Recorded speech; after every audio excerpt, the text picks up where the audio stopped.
Thank you, Mr. Chairman. Thank you, Ranking Member Feinstein, and thank you to my colleague from Illinois for a sweeping and focused opening. I will briefly, if I could, add my voice to it.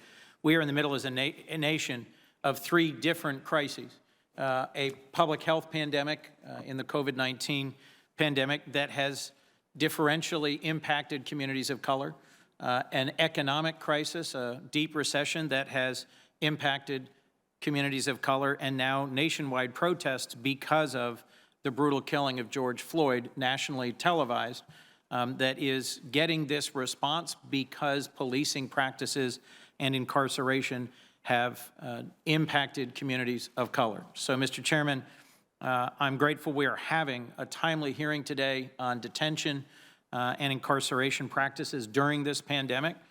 There are too many names that we know. It's not just George Floyd's name. It's Eric Gardner's and Freddie Gray's, and it's dozens of others over many years that have raised the concern of all of us about what we are doing as a nation. This requires not just a hearing, not just listening, but actually engaging the voices of those all over our country who are protesting because they are fed up at the lack of progress. So thank you, Mr. Chairman, for agreeing to the hearing on June 16th. Thank you for this hearing today.